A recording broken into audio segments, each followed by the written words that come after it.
What is going on? This is TJ Murphy, and welcome to another episode of Adventurous Entrepreneurs. My guest today is Janice Debo. After a 20-year career in sales and marketing, Janice took her passion for connecting people and turned it into a consulting business where she helps business owners succeed in growing their companies and, more importantly, in their personal development. Just a few of the golden takeaways Janice shares in this episode are the power of courage, confidence, and connections, why listening is the most important skill in business, and why pivoting is a superpower. So without further ado, this is me and Janice Debo.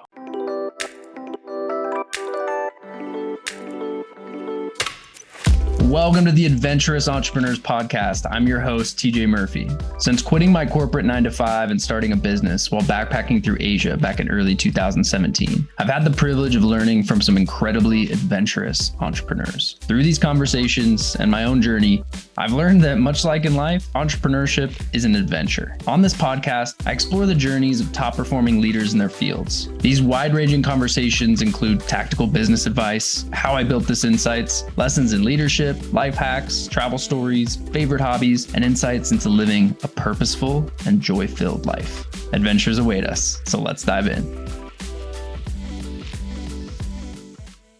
Hey, Janice, welcome to Adventurous Entrepreneurs. Hi, TJ. Thanks for having me on here. Oh, it's a pleasure. Pleasure to have you. Always love our conversations. So let's dive into it. I wanted to kick things off with a theme that really resonated with me from one of our previous conversations where you talked about 3 C's, and the 3 C's were courage, confidence, and connections. So if it's cool, I'd like to start there and really dive into cool. Like, what are these words? What have they meant to you throughout your journey? And can you share a bit about your story leading up to you becoming the adventurous entrepreneur you are today? Definitely. How far back would you like me to go? As far as you want to go. As far as you want to go. No problem.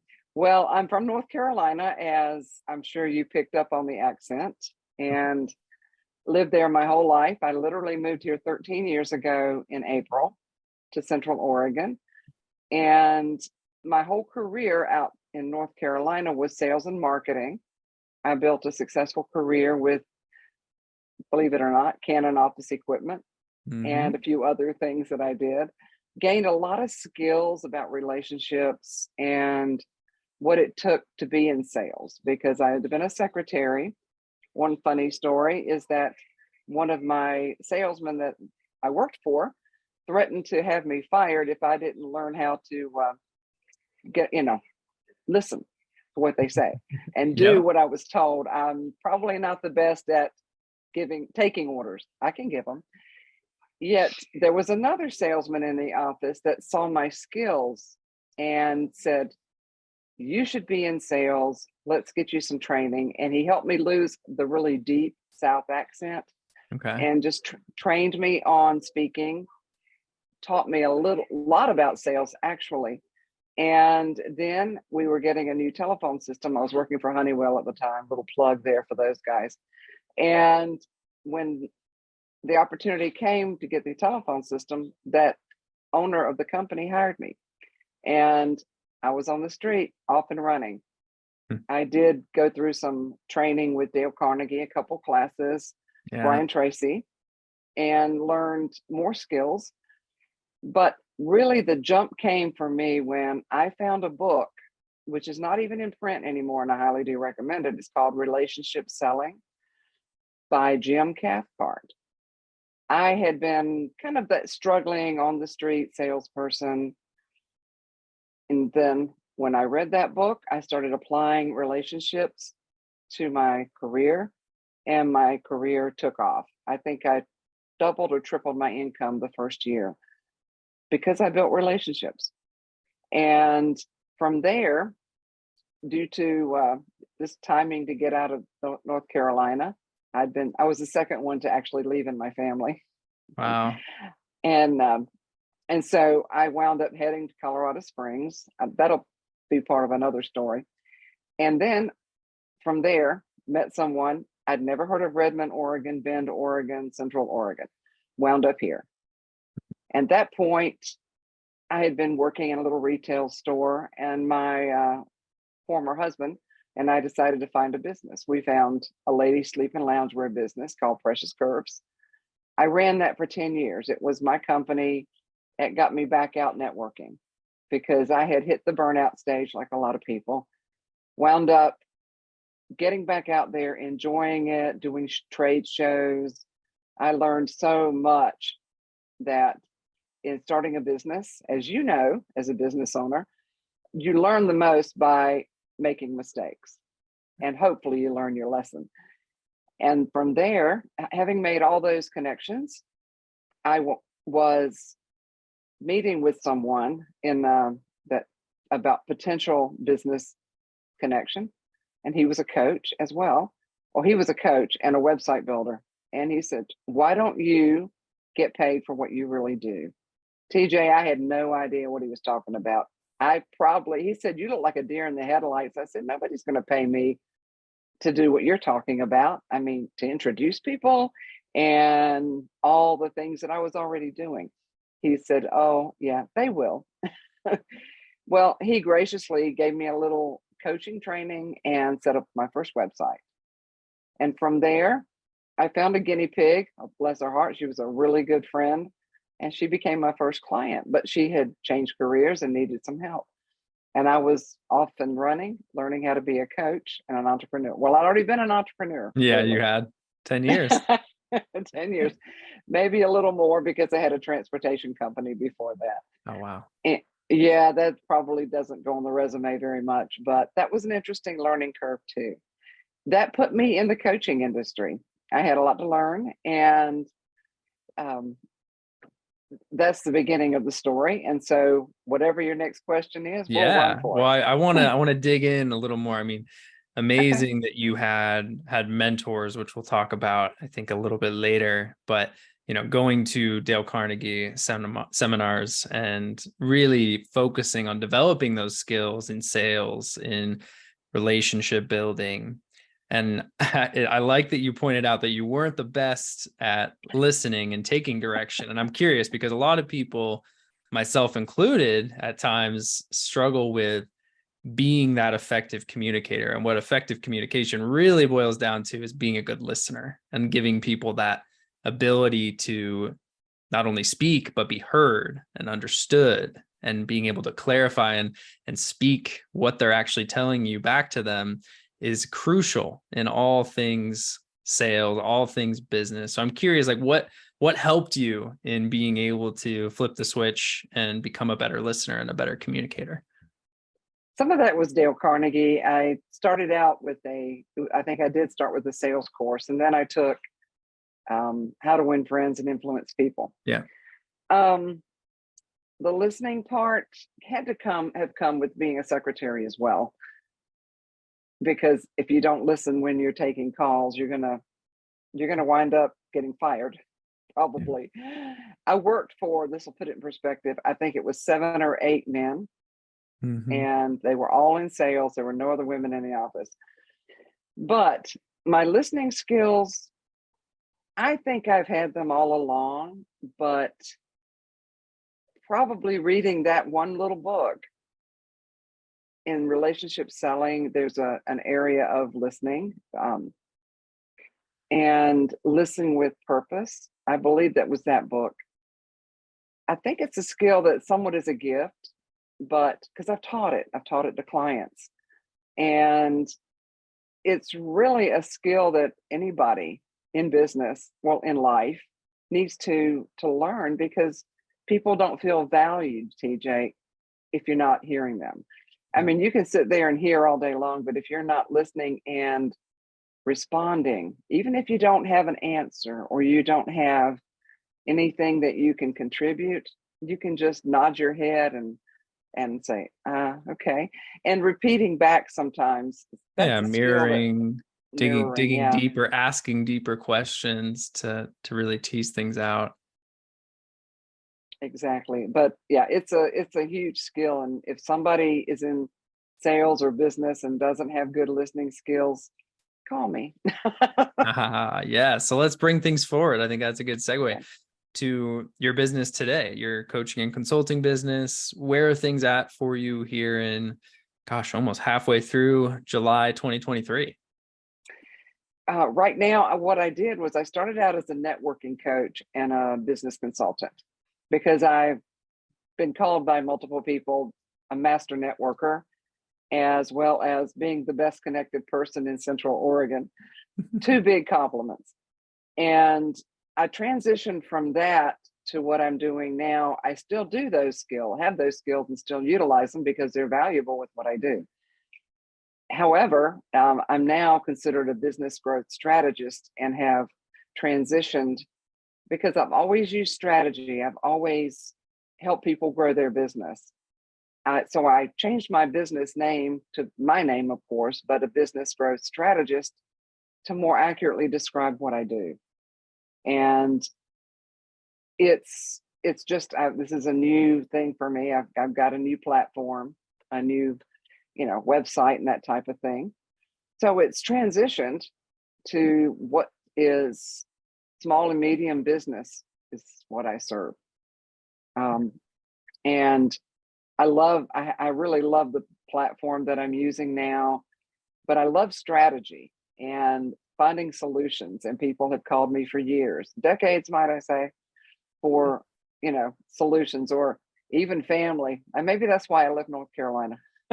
Yeah. Too much strategizing with family members. But I have wondered at times, TJ, why does everybody think I've got all the answers? Because I knew how to find a lot of answers, not everything, but yeah. So I've kind of transitioned into that, so I can serve my audiences worldwide. Now I have access worldwide to help anybody, as long as I can speak their language or they can speak mine. Well, it is a really incredible platform, having gotten to pop the hood and go through it with you.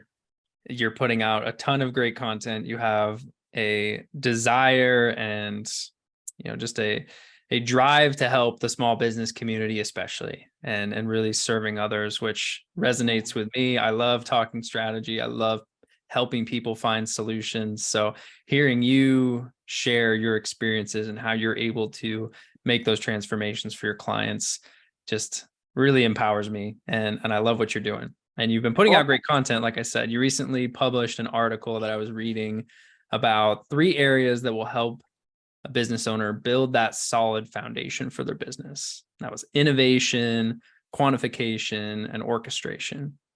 And I want to know, like, these are big things. Like, they're crucial in business, and every industry, it seems like, is rapidly changing. The climate's always changing with new technology, new shiny objects to be paying attention to.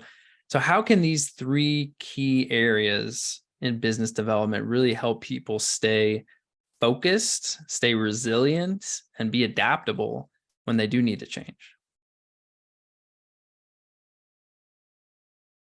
First of all, be open.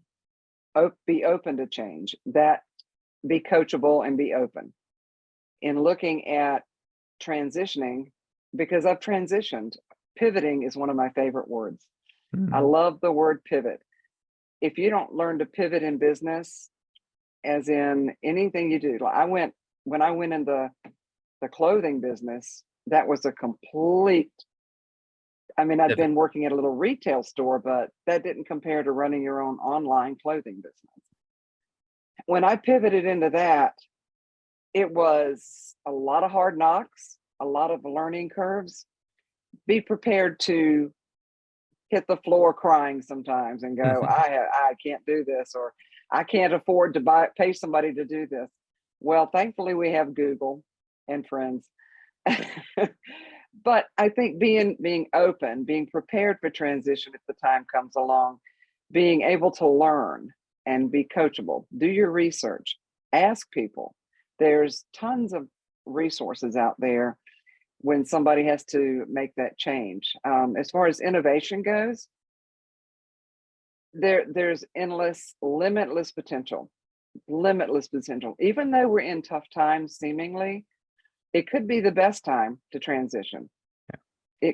It could be. And seriously, negativity has overcast our planet for a while now. and if not forever, but surround yourself with people that are supportive, that are able to encourage you, that might not see your dream, but they're not going to throw water on the fire either. Definitely, I think just be willing to pivot, be willing to change. And if you're going through a tough time, find a support system of some kind, professionally or personally or both.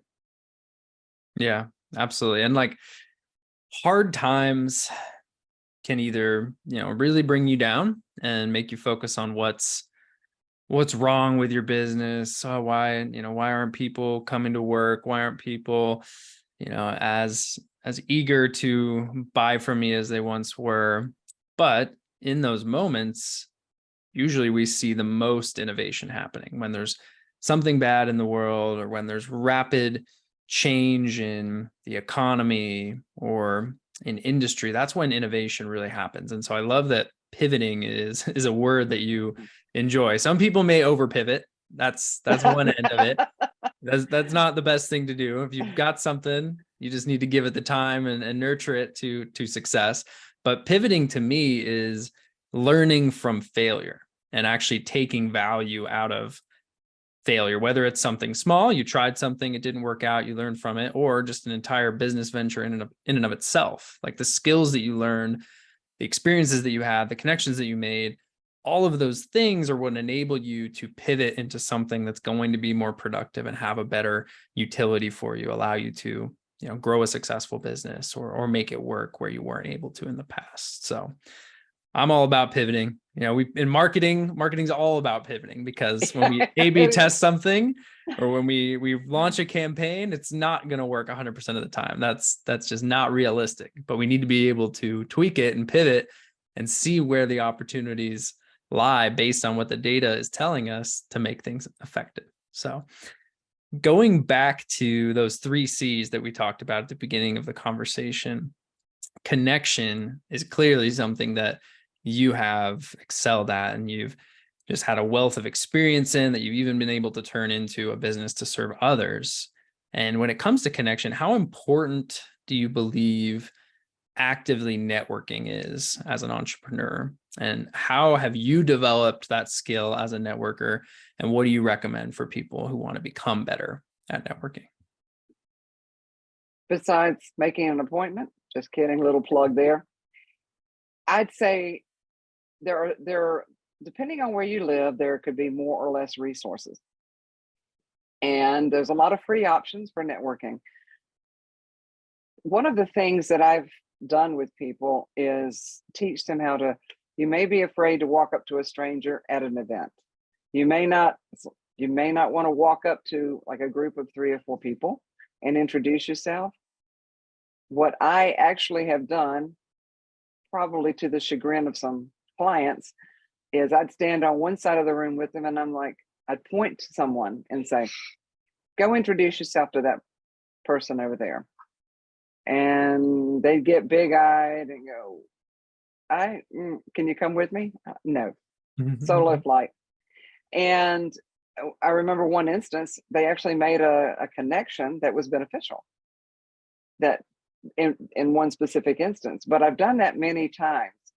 You have to, I think that's kind of what brought up the courage, confidence, and connections, because it takes courage to have confidence and to build it before you can make the connections. But sometimes you have to put the connections first and just walk up and say, even if it's stupid, and just stand there. I've walked up to a group of people at networking events and just stood there and just kind of, started taking interest.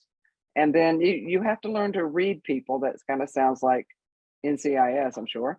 But you do have to learn to read the energy, the expressions. And if you're standing in a group of people and they're not welcoming, then sometimes you have to say, oh, excuse me, can I throw in an idea on what you're talking about? Or sometimes you have to walk away, but you have to be willing to step out and do the uncomfortable. And more recently, there's become more virtual networking, which I personally, I can't say I prefer it, but I like it. I've met more people because more people are doing virtual networking. Matter of fact, yesterday, let me share a quick story on that. I got in a Facebook group by someone inviting me. It's an empowering group of women. Well, yesterday we had our first. I was on my first. It was a webinar, but I met women from all over the world, and I struck up a wonderful connection with a lady that lives in Zimbabwe. So cool. Isn't that cool? We connected, and her accent sounded like South African, but she's living in Zimbabwe. That's kind of doesn't roll off the tongue.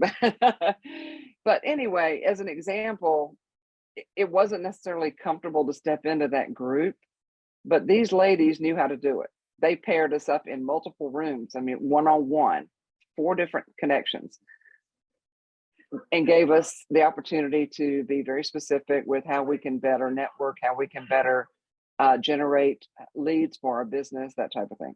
So you have to be uncomfortable a lot of times.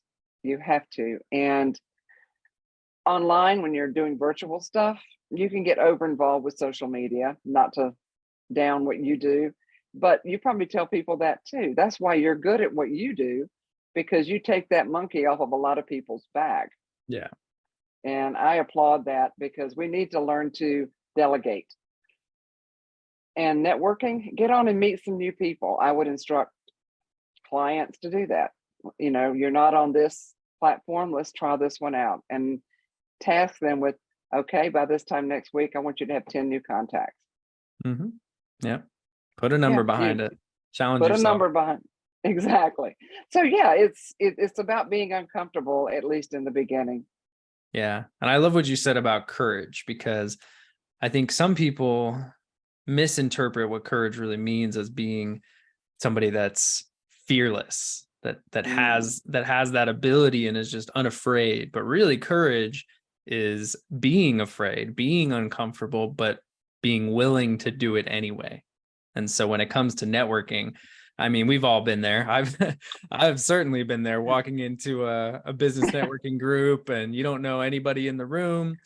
Maybe they aren't the best, and they don't welcome you right away and introduce you to someone. So you just got to go pick a group and walk up. And, for me, that was the most terrifying thing. But being able to just walk up with, a good smile on your face and saying, hey, can I join this conversation? And then, most people want to be welcoming. They want to be nice. They want to be kind. They're genuinely interested in who you are. And I've found that every time I took the step to walk up to somebody, it always ends up being a positive experience. Very, very few people are going to be mean to you. So I love that. Yeah.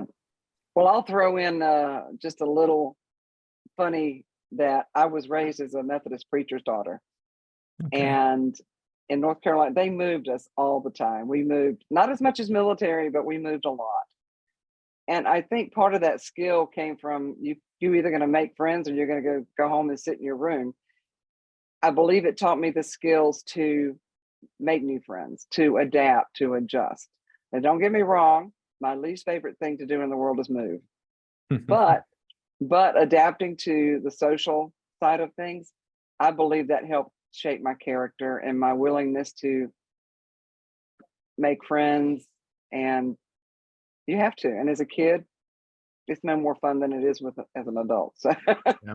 Embrace the uncomfortable. You got to flex it. It's a muscle that you can strengthen. It just needs to be used as much as possible. So for me, I always challenge myself to have, at least some kind of networking, whether it is virtual or in person group that I attend every week. And then from that, not just collecting business cards, but actually following up with people, scheduling one-to-ones, finding opportunities where I could provide value, whether that's making an introduction, if there's somebody that I think would be able to share some valuable insights, inviting them on my podcast. Maybe there's something that we can help them with in marketing, and always looking for those opportunities to give without the expectation of receiving something. That's what relationship building really is all about at the end of the day.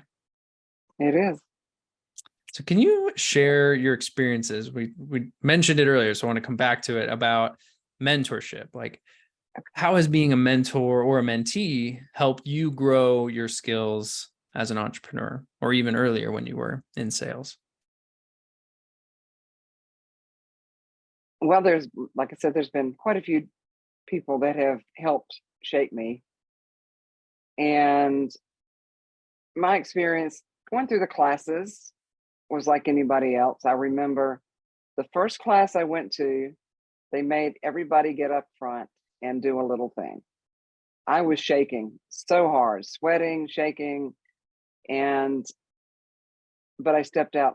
I had to step out and do it if I was going to be in the class, and I paid for it. So I needed to do it. Mentoring is vital.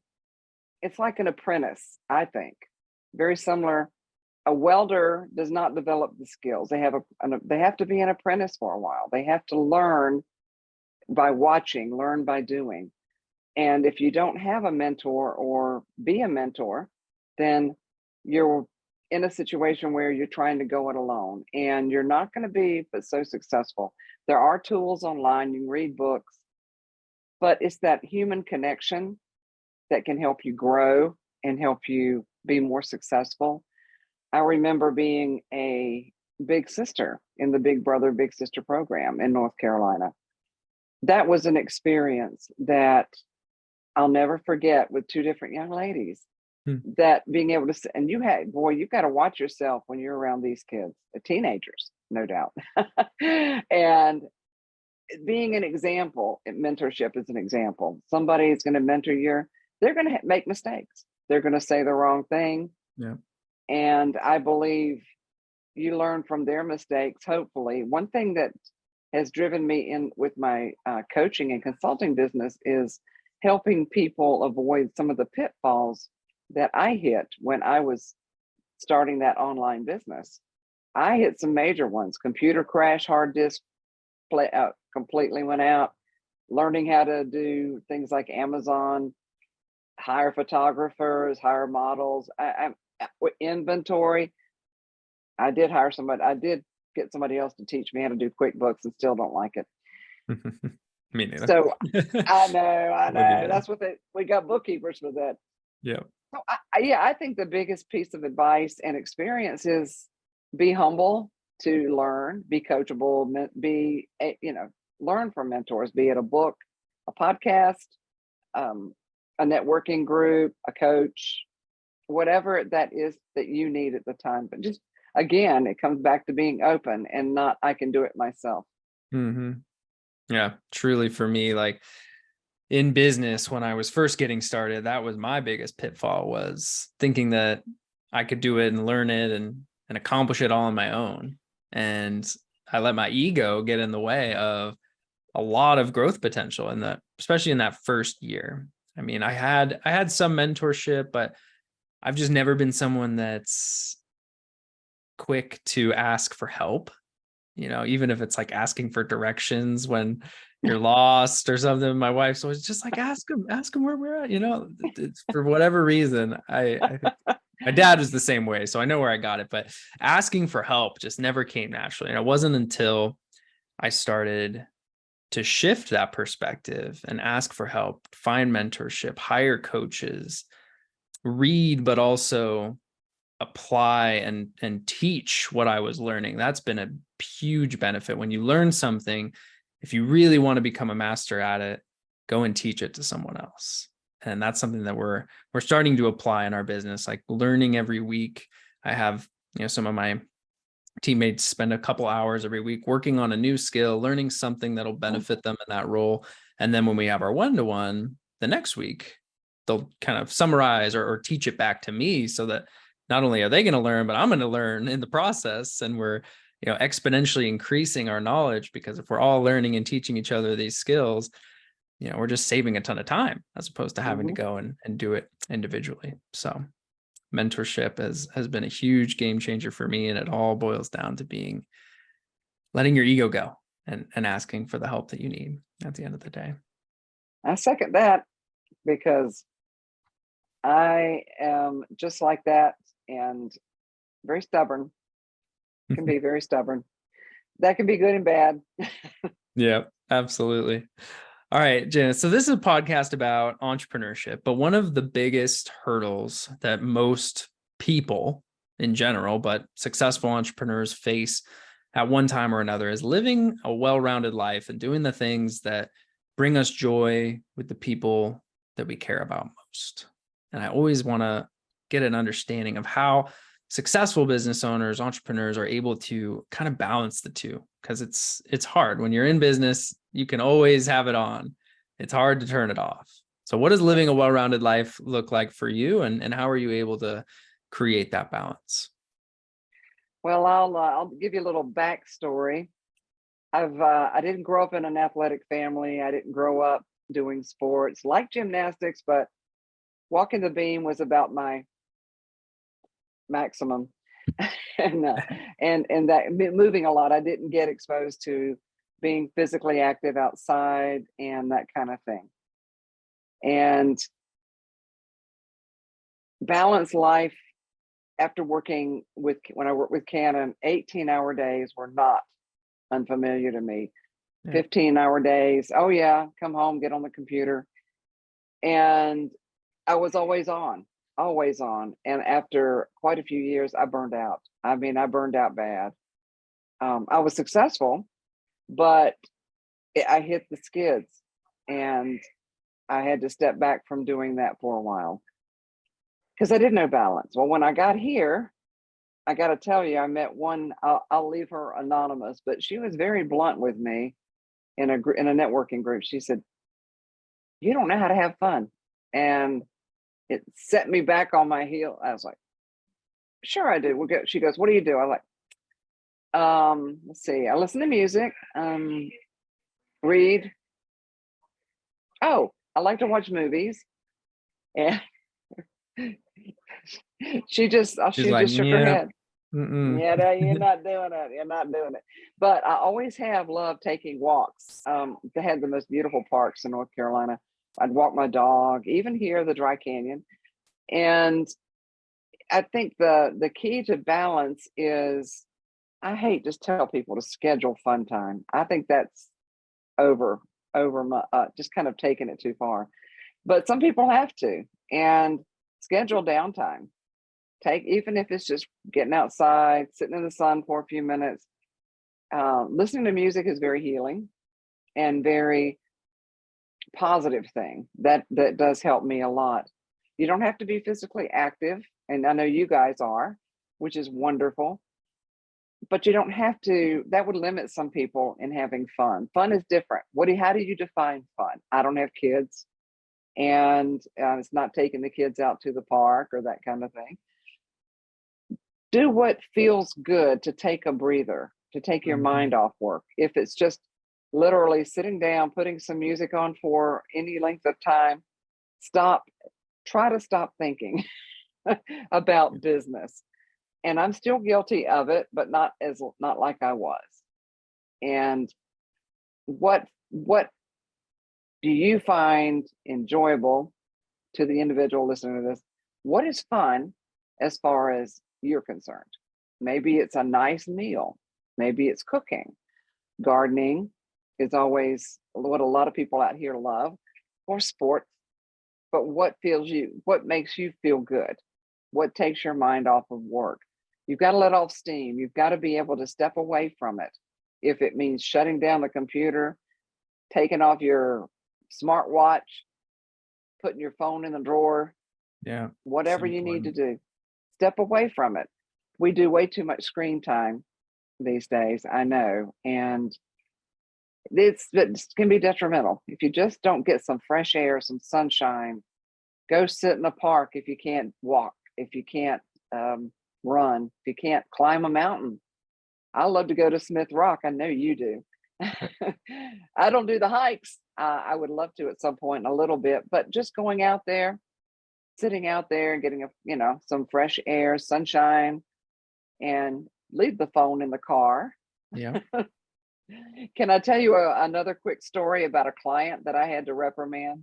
Please. Okay. Well, I'll leave her unnamed. I'll leave people anonymous. They might watch this. But she came in very frustrated to our appointment one day. And she was not following my guidelines that I set, as far as, if you're going to do some exercise or walk, don't take your phone, don't answer calls anyway. I'd already told her how to do not disturb, how to do all this stuff. Well, she came in all flustered, and I'm like, what's going on? She goes, my best friend's really mad at me. Okay, what did you do?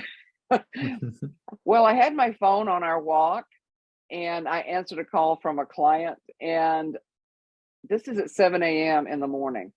Oh, no. I just stopped her in her tracks. I said, what don't you get about do not disturb? You don't answer your phone when you're on a walk. And her basic fear was, I might lose a client. And then I talked to somebody very smart in one of my networking groups a few days ago, told her that story. She said, yes, I set expectations with people in advance. You say, I'm not available these hours. You adjust your schedule. You don't answer your phone. If they can't live without you and go find somebody better, cheaper, dumb enough to answer their phone on Saturday night, then so be it. You've not lost anything but some peace of mind. When you answer your phone all times of the day, you're not peaceful. You're not living a quality life. And we need boundaries. We need expectations set in business and personal. Absolutely. Yeah. And I love that, because for me, that was another pitfall that I fell into, was just always being available, always being on. And it was probably like 2 years ago when I started building into our process. Like, here's when I'm available. Here's when our team is available. If there's an emergency, here's the protocol, but we're not going to be picking up the phone at 7 a.m. We're not going to be picking up the phone on a weekend. And so setting boundaries with clients or vendors or anybody that you work with, for me, what I've found is that they respect you more because you are capable of setting boundaries and you have work-life balance. And especially when you say, because this is important, this is time when I'm spending it with my family, with my kids, whatever the case may be in your situation, they're going to be able to relate to that. So when you can put it into context, that's going to be a benefit in terms of your communication with your clients, but also setting boundaries for yourself, like not having the phone at all when you're on a walk. For my wife and I, we've been really good about not having phones when we're done working, like being present with each other. But for whatever reason, the last month, we've both noticed each other just being on our phone when we're doing stuff, cooking in the kitchen, whatever it might be. So we talked yesterday about like getting a box and just having that be the default. Work gets done. We both work from home. So we go downstairs, we put the phones in the box. And if we need to get one, we can pull it out of the box, but it's got to go back in the box. Can't take it to the couch. Can't take it to the kitchen. Just leave it alone. So we're going to implement that. This was actually a good reminder because I need to go get a box. Well, I applaud you. I really do. I think that's a very wise idea. And I've been criticized for not answering my phone on demand, and I got over it. Yep. I got over it. Yep. Nothing's that important. It can wait. It can wait. It can.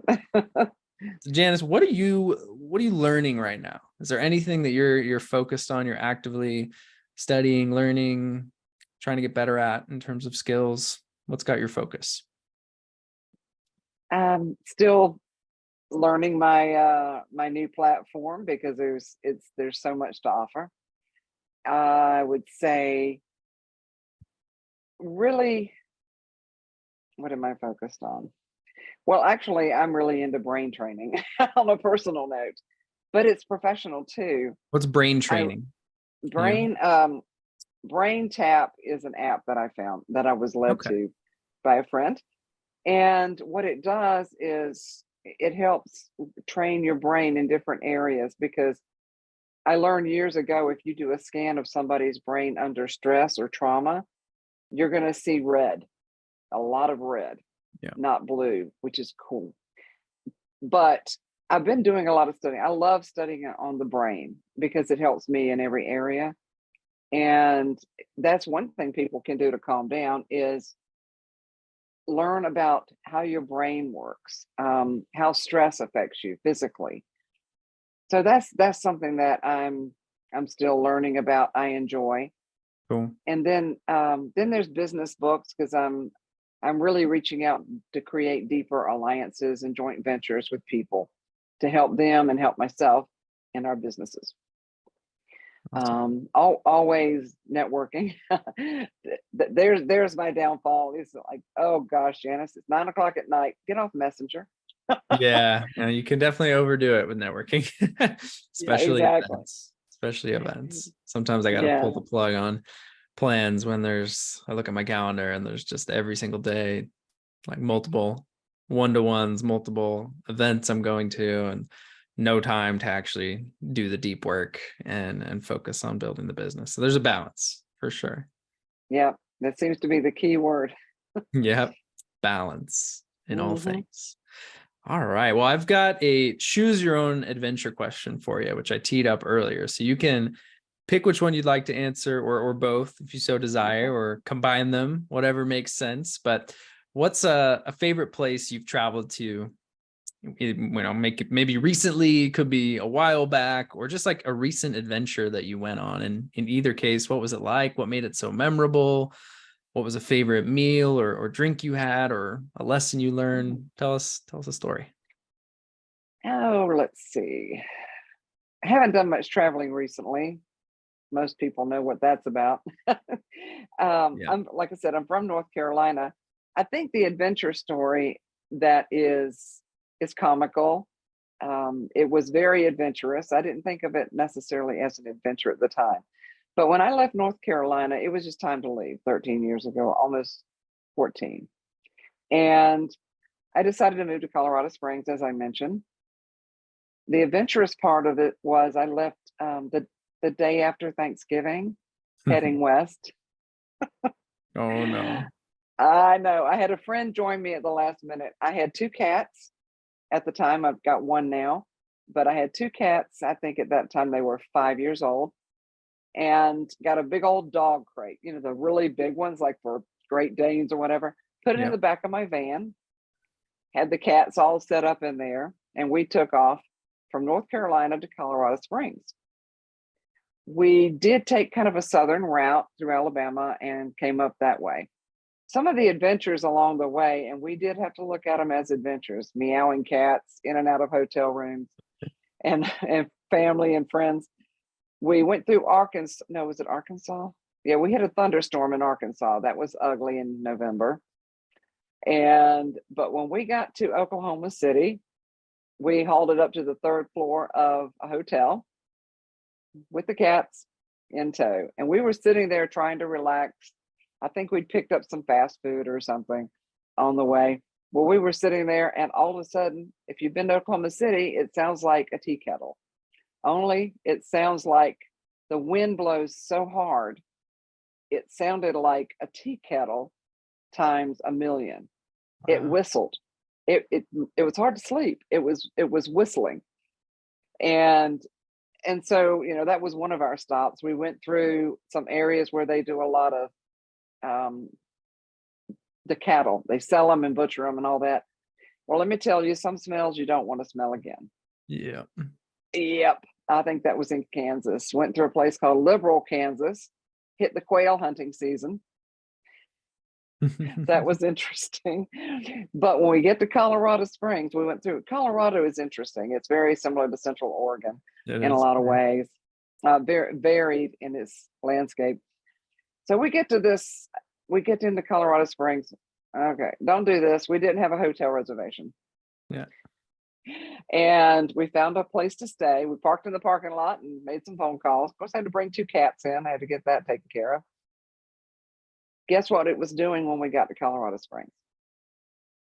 A blizzard. Blizzard. Oh. A blizzard. I'm in a minivan packed to the gunwales with two cats and my friend towing a U-Haul trailer. Oh my gosh. Oh yeah, I can't back up a trailer for anything. So everywhere I went, I had to pull in or park horizontally. I can't Yeah. back up a trailer. I tried. I really did. So we're in this blizzard, and being from the South, when it snows, it comes down, sometimes at an angle. So snow was so dry, it was blowing horizontal and blowing off the highway. At least I didn't have to deal with snow on the road. But every place we stopped, we had an adventure of one kind or the other, be it a tea kettle in With the Oklahoma cats City, in tow. at the Cats in Tow. And it was a really good adventure. It was a good experience. But I left when we left North Carolina, we only knew one thing. We were going to Colorado Springs, but a travel agent would absolutely just go nuts listening to this story going, you didn't have any plans? No, we just took off. Sometimes the unplanned adventure with little things marked out in the itinerary is the best, because it leads you into experiences that you would never have had otherwise. And in this case, clearly it did. So thanks for sharing. That's an awesome story. And that's how I got to Oregon, because I met my former husband there and headed northwest, much to my mother's surprise and dislike. Out here to beautiful Central Oregon. Well, I think that's a good place for us to kind of segue to wrapping things up. Janice, is there any parting advice or ask of my audience, people listening, that you have? Yeah, I think I'm a storyteller, as you probably already picked up. I love to tell stories. I'm a blog writer. I would say writing is a really big passion of mine. And I'm a big proponent of following your heart, listening to your heart, follow your passion. If you don't like what you're doing, spend some time alone with yourself. Find someone you can kind of brainstorm with that won't be critical, but follow your passion, listen to your heart. If you're miserable, life is going to be miserable all the way around. So if you don't like what you do professionally or business-wise, or maybe you work a job and think about being an entrepreneur, really, really listen to your heart and say, what is it I love? Because I never knew I loved writing till I sat down and I'd sat down. It's like, this is fun. And all of a sudden it's just really taken off. So that's great. And that's the name of my blog, Courage, Confidence, and Connections, by the way. There we go. We'll drop that in the show notes as well. So where can people find and support you online? Website, socials, all that good stuff. Well, all the socials I'm listed as Janice Debo. If you just type me in the Google search, I come up pretty quick. I've got 2 websites. The one with a blog is janicedebo.com. Very easy to find me there, which reminds me, Mr. Social Media Professional, I probably ought to put both links on each site so that get those connected. Exactly. My other one is Janice Debo, is JLD, which is my 3 initials, JLD Business Coaching Consultant.com. Kind of long, but if you find me on Facebook or social media, you'll see all the links. I'm on Alignable, I'm on Facebook, I'm on LinkedIn. Instagram, LinkedIn. Yeah, I'm on those 4. Awesome. Well, we'll put links to all of that in the show notes for everybody listening. And Janice, I really appreciate you coming on the show. This was a fun conversation. You shared some amazing stories with us. I got some great reminders and tidbits that I took some notes on here, and you shared a ton of value. So I appreciate that. Well, thank you so much. This has been a blast. It's always fun talking.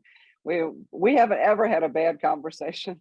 No, we really haven't. So I appreciate it as always, and look forward to continuing to follow your journey.